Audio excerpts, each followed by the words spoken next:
the history of Belgium. In today's time, when we say Belgium, the first thought that pops up in mind is the bruges, waffles, Brussels, or fries as the highlight of the EU. These are not just the globally known stereotypes. However, they root from Belgium's history and the origin of its name. The origin. It is believed that Belgium gets its name from the tribes of Belgi, which used to live in the northern sides of what was then Gaul around the 3rd century BC. What is Belgi, and where did these tribes come from? As per the etymology experts, the name got its foundations from the Proto-Celtic words Belg and Balg, which intend to expand with anger. When it comes to the discussion over the origin of Belgium, there have been immense debates and arguments amongst the researchers, historians, and scholars on whether Belgies were truly Germanic, Slavic, or a mixture of tribes. Curiously, a few sources propose that Belgies themselves were likewise not certain to where they belong. At the point when Julius Caesar overpowered their territories, he saw that their language and customs were not the same as those of different tribes in Gaul. During his victories, Caesar drew his consideration, especially on the Belgies. The reason behind zeroing on the Belgies was that they had a unique element. And why were they considered so peculiar? Out of all the tribes that existed in Gaul, the Belgies were depicted as the bravest and most daring of all, and this fact was supported by the way that they were the hardest to be conquered. It took him 4 years until he at long last vanquished the Belgi tribes in 53 BC.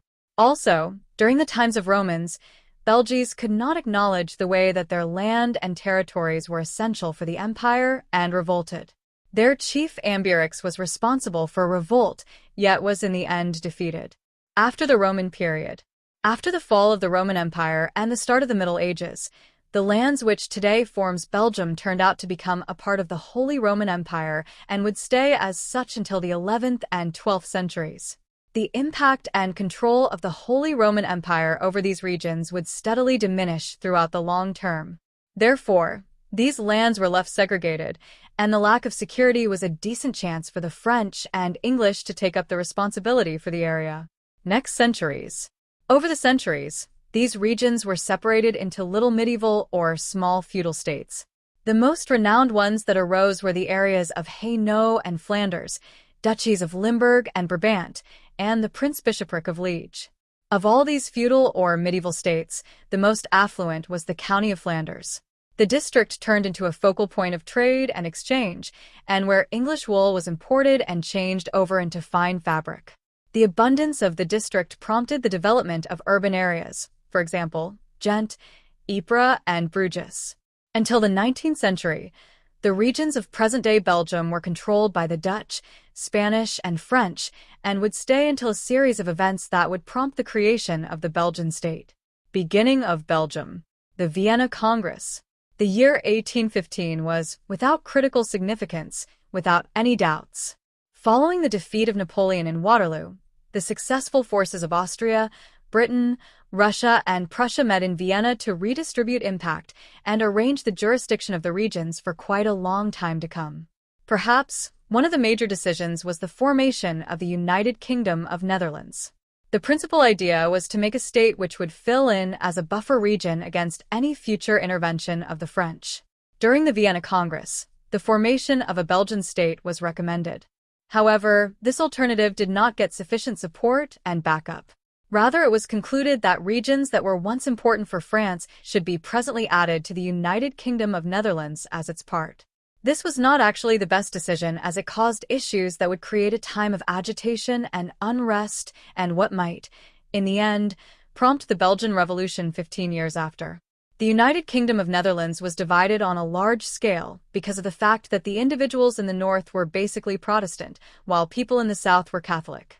Further, there was additionally a phonetic division or the linguistic division between the Walloons, whose language is French, rather than the Flemish, whose primary language is Dutch.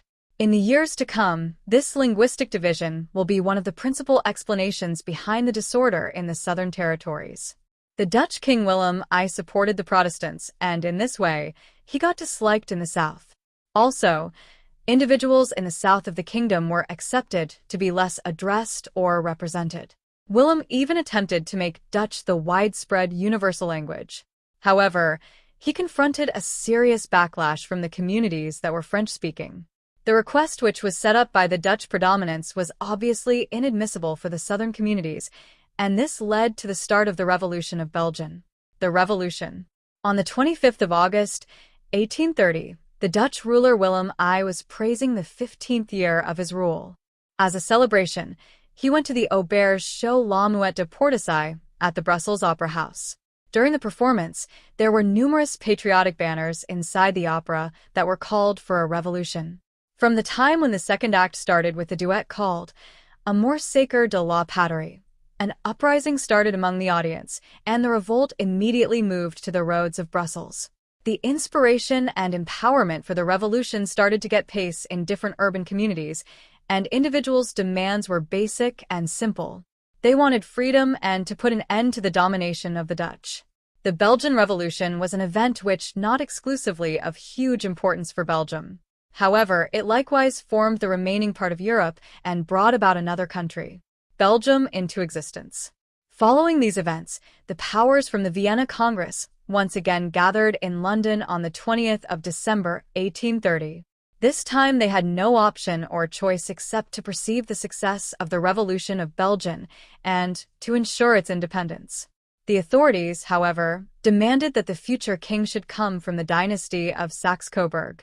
The reason behind this was simple: that was to stay away from any French interests and avoid it for later on Belgian territories. That is the reason Leopold I of Saxe-Coburg was welcomed to become the King of Belgium, and the date of his inauguration, i.e., was 21st of July, 1831, turned into the public day of Belgium.